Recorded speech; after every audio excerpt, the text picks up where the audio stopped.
अर्जुन उवाच स्थितप्रज्ञस्य का भाषा समाधिस्थस्य केशव स्थितधिः किं प्रभाषेत किमासीत व्रजेत किम।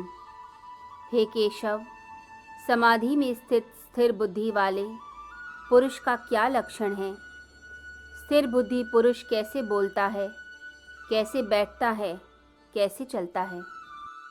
गीता के जो दूसरा अध्याय है सांख्य योग, उसके जो अंतिम 18 श्लोक हैं उसमें गीता का सार आ जाता है।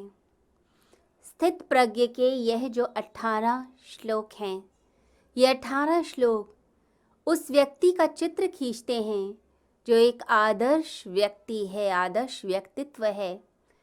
ऐसा व्यक्ति हमें बनना है।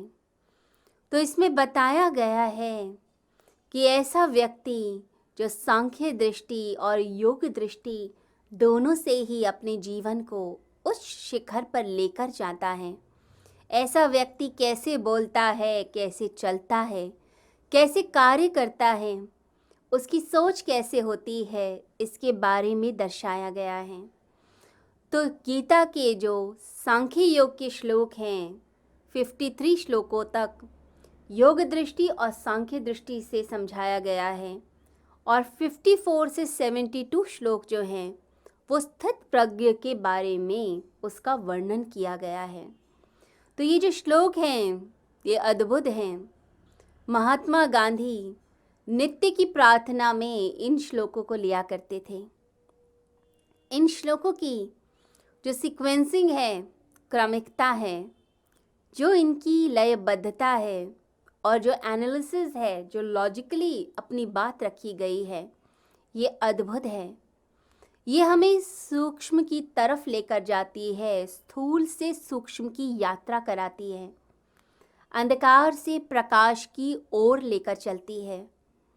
यह हमें मोह से मुक्ति की तरफ ले जाएगी। धृतराष्ट्र से कृष्ण की तरफ जो यात्रा है वो गीता की यात्रा है, वो इन स्थित प्रज्ञ के 18 श्लोकों की यात्रा है।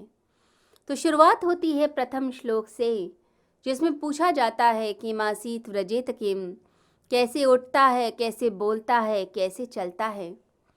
और अंत जो है श्लोक का 18वां श्लोक है इसका, उसमें बात आती है ब्रह्म निर्वाण की।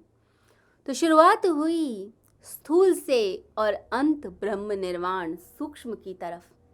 तो अद्भुत हैं ये गीता के श्लोक, स्थित प्रज्ञ के श्लोक। गीता भक्ति के बारे में बताती है, ज्ञान के बारे में बताती है, गीता कर्म के बारे में बताती है। तीनों ही चीज़ें ज़िंदगी में ज़रूरी हैं, तीनों का मिश्रण है ज़िंदगी।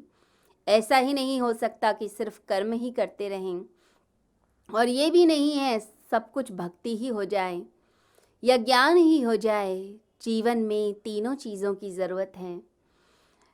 हम जिंदगी में किस चीज़ को प्रायोरिटी देते हैं ये हम पर निर्भर है, परंतु जीवन में ये तीनों चीज़ें चाहिए।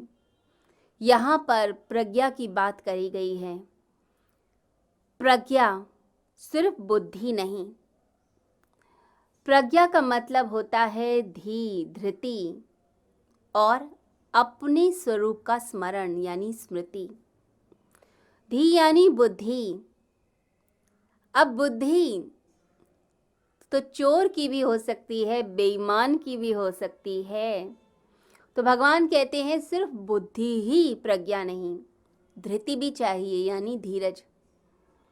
जो जीवन साधना है, जीवन देवता की साधना है, इस जीवन की साधना है, उसमें धीरज से चलना पड़ता है, अपने गुणों का विकास करना पड़ता है, और अपने अंदर के जो दुर्गुण हैं उनको धीरे धीरे दूर करना पड़ता है।